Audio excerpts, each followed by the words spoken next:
Blood group. तो ये blood group आया कहाँ से?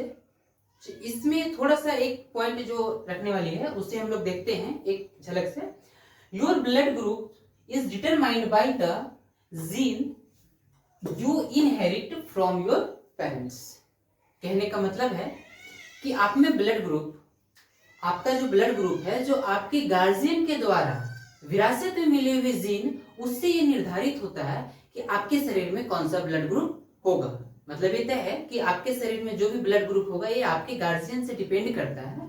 इसकी संभावना होती है कि आपके गार्जियन के कौन से ब्लड ग्रुप है उसके अनुसार आपके शरीर में कौन से ब्लड ग्रुप होंगे, ये तय करता है पेरेंट्स का जीन।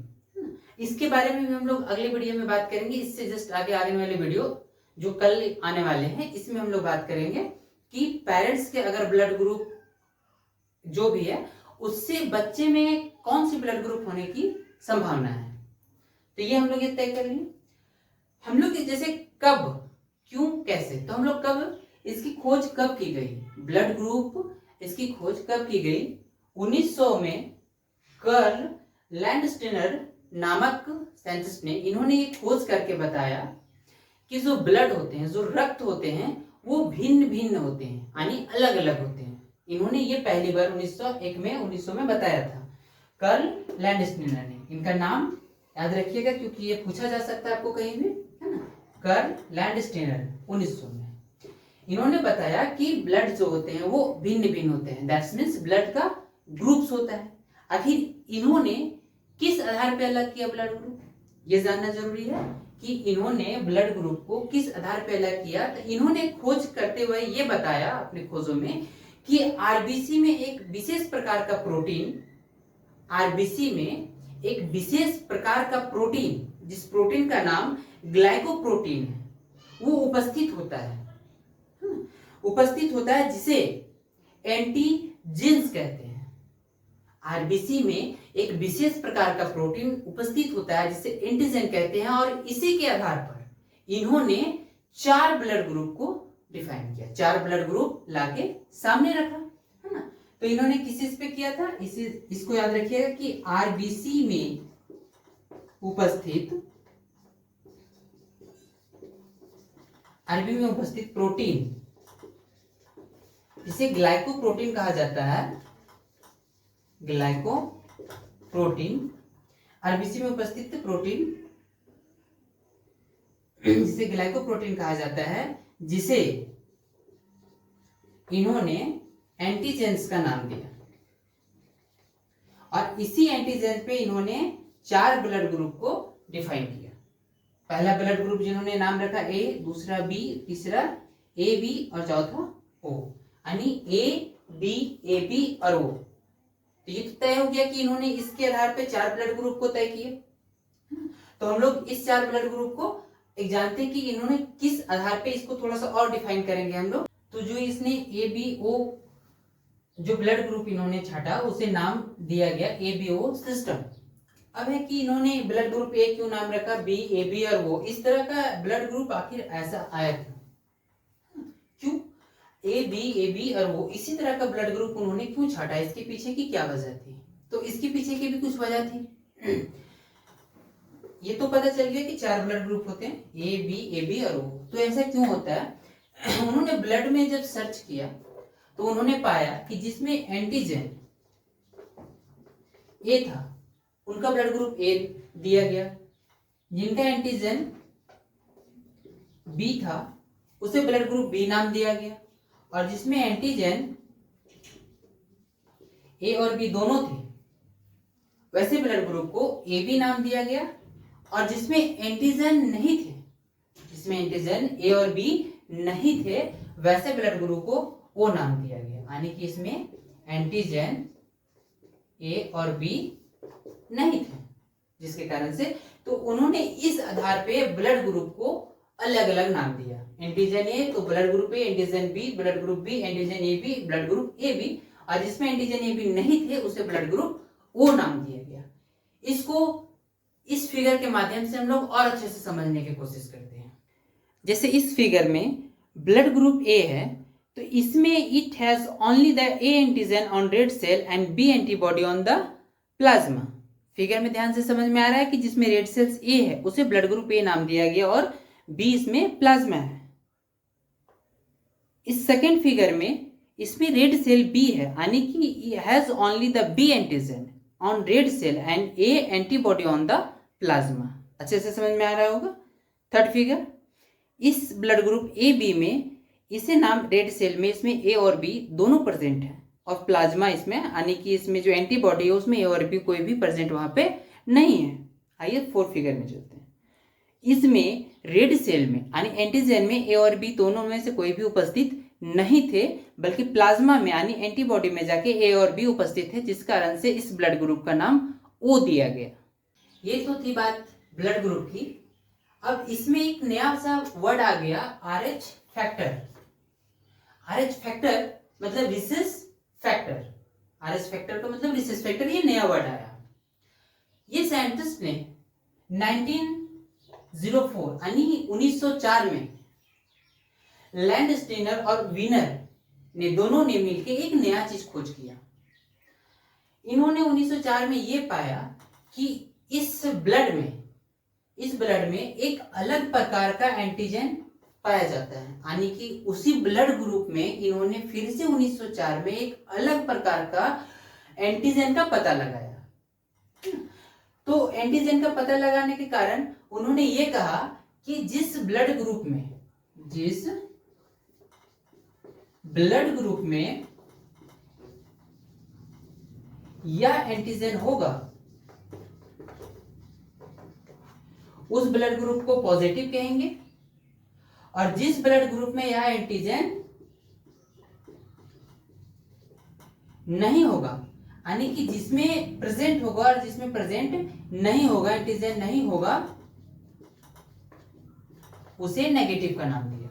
दो बातें आ गई कि जिस ब्लड ग्रुप में या जिस ब्लड में ये एंटीजन, विशेष प्रकार का एंटीजन पाया जाएगा, उसे पॉजिटिव का नाम दिया गया, और जिस ब्लड ग्रुप में इस एंटीजन अब्सेंट था, यानी वो था ही नहीं, है ना, उसे नेगेटिव का नाम दिया गया।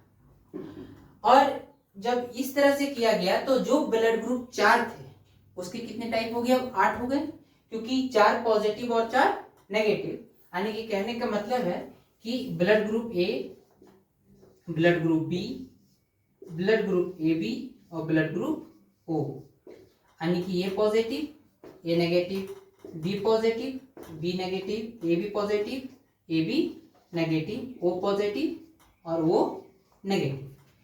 यानी कि 1904 में इन्होंने इस ब्लड ग्रुप को 8 पार्ट में बांट दिया। ब्लड ग्रुप सेम थे, बट इन्होंने RH फैक्टर के वजह से ब्लड को पॉजिटिव और नेगेटिव में बांट के इन्होंने 8 बना दिए। ठीक है, तो ये पता रहेगा कि जो अलग प्रकार का एंटीजन था, जिसके कारण से जिस ब्लड ग्रुप में एंटीजन प्रेजेंट होगा उसे पॉजिटिव कहेंगे और जिसमें एब्सेंट होगा उसमें नेगेटिव कहेंगे। अब हमारे क्लास में कब, क्यों और कैसे का सवाल रहता है, तो इसमें जो RH है आखिर ये क्यों है, ये शब्द यहाँ क्यों आया, RH फैक्टर नाम क्यों दिया गया? वो इसलिए दिया गया क्योंकि ये जो रिसेस दिख रहा है आपको, एक बंदर का नाम था, और ये प्रयोग इन्होंने इसी बंदर पे किया था, रिसेस बंदर पे किया था, इसीलिए यहाँ से RH फैक्टर को उठाया गया, इसीलिए यहाँ पे RH फैक्टर नाम दिया गया। याद रहेगा। अगर आप RH फैक्टर को डिफाइन करना चाहते हैं तो इस प्रकार से कर सकते हैं, in addition to B A and B antigens there is a protein called RH factor. RH factor का डेफिनेशन हो गया, है ना, who can be either present positive और absence negative, creating the 8 most blood types. आप अगर RH factor को define कर सकते हैं शॉर्टकट में, तो आप इस तरह डिफाइन इसे कर सकते हैं। तो ये थी कहानी ब्लड ग्रुप्स की। आई होप आप लोग को बहुत अच्छे से समझ में आया होगा ब्लड ग्रुप के बारे में। अब इसी में एक टॉपिक होता है ब्लड डोनेट का। आपने बहुत जगह देखा होगा, कैंप लगता है ब्लड डोनेशन का, ब्लड डोनेट का कैंप लगता है, जहाँ पे लोग जाके अपने रक्त को दान करते हैं।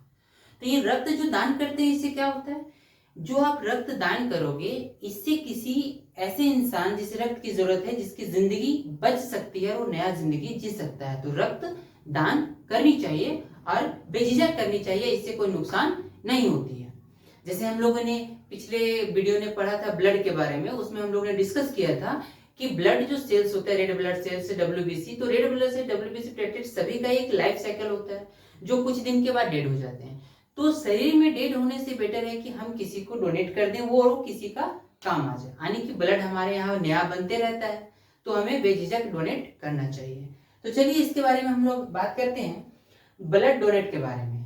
हर ब्लड डोनेट कर सकता है, चाहे ग्रुप ए हो, बी हो, सी हो, सॉरी सी नहीं होता है, ब्लड ए हो, बी हो, ए बी हो और वो हो, ये चारों ब्लड ग्रुप डोनेट भी कर सकते हैं, रिसिप्ट करते हैं। अब इसमें एक सवाल आता है, कंडीशन हो जाता है कि कौन किसको डोनेट कर सकता है। हम लोग इसको इस फिगर के माध्यम से समझेंगे। उससे पहले हम लोग एक चीज छोटा सा जान लेते हैं कि इसमें एक दो वर्ड आता है, यूनिवर्सल। यूनिवर्सल यूनिवर्सल मतलब पूरे यूनिवर्सल में डोनेट, यानी इसमें दो वर्ड आता है, यूनिवर्सल डोनर और यूनिवर्सल रिसिप्टर। यानी कि दो ब्लड ग्रुप ऐसे हैं जो एक तो यूनिवर्सल डोनर है और दूसरा एक यूनिवर्सल रिसिप्टर। यानी कि एक ब्लड ग्रुप ऐसा है जो सभी को दे सकता है, किसी को भी दे सकता है, किसी में भी एक्सेप्टेबल हो जाएगा, और एक ब्लड ग्रुप ऐसा है जो किसी से भी ले लेगा और उसके बॉडी में वो ब्लड ग्रुप एक्सेप्ट हो जाएगा। यानी कि एक जो है वो केवल ले अक्षर जानता है और दूसरा जो है वो केवल दे अक्षर जानता है। ये हम लोग जनरली बचपन में यूज किया करते थे भाषा को, ले अक्षर और दे अक्षर। तो इसी के विषय में बात करेंगे। तो जो यूनिवर्सल डोनर ब्लड ग्रुप होता है वो होता है वो नेगेटिव। ये ब्लड ग्रुप किसी को भी डोनेट, यानी कि इसमें वो नेगेटिव में इसमें एंटीजेंस नहीं होते, जिसके कारण से ये किसी को भी डोनेट किया जा सकता है, और नेगेटिव है तो किसी को भी ये डोनेट और किसी में भी एक्सेप्टेबल हो जाएगा। इसीलिए इस ब्लड ग्रुप को यूनिवर्सल डोनर कहा गया है, यूनिवर्सल डोनर। तो इस ब्लड ग्रुप का नाम याद रखिएगा, यूनिवर्सल डोनर ओ नेगेटिव। अब बात आती है रिसिप्ट की, यूनिवर्सल रिसिप्ट की। यानी कौन ऐसा ब्लड ग्रुप है जो सभी का ब्लड ग्रुप एक्सेप्ट कर लेगा, सभी का ब्लड एक्सेप्ट करने की क्षमता रखता है, वो है ए बी पॉजिटिव। ये ब्लड ग्रुप जो है ए बी पॉजिटिव, ये यूनिवर्सल रिसिप्टर है, ये किसी का भी ब्लड को एक्सेप्ट कर लेगा, है ना। तो आइए इसको और विस्तार से इस फिगर से समझते हैं। जैसे इस पहले फिगर में ब्लड ग्रुप ओ किसको दे सकता है, तो आप नीचे देख सकते हो ये सभी को डोनेट कर सकता है, ओ को, ए को, बी और ए बी, यानी कि चारों को। इसीलिए इसे क्या कहा गया है, ब्लड ग्रुप ओ को यूनिवर्सल डोनर कहा गया है। सेकेंड फिगर, ब्लड ग्रुप ए है, वो किसे डोनेट कर सकता है, केवल वो ए को कर सकता है और ए बी को कर सकता है। ए बी सभी में आएगा, ये चीज ध्यान दीजिए क्योंकि यूनिवर्सल रिसिप्टर था। अब next figure, blood group B में, ब्लड ग्रुप बी वो किसे दे रहा है, केवल अपना ब्लड ग्रुप बी को और नेक्स्ट ए बी को। और नेक्स्ट चलते हैं ब्लड ग्रुप ए बी, ये यूनिवर्सल रिसिप्टर है डोनर, तो ये केवल अपना ही ए बी वाले ग्रुप को दे सकता है, अदर किसी को नहीं दे सकता है। तो ये समझ में, ये सारा खेल एंटीजन का होता है, जिसके कारण से ब्लड ग्रुप जो देना होता है, जैसे ए बी या ए बी किसी को भी दे रहा है तो अपने ही एंटीजन वाले को दिया जा रहा है। आपका क्लास यहीं पे खत्म होता है।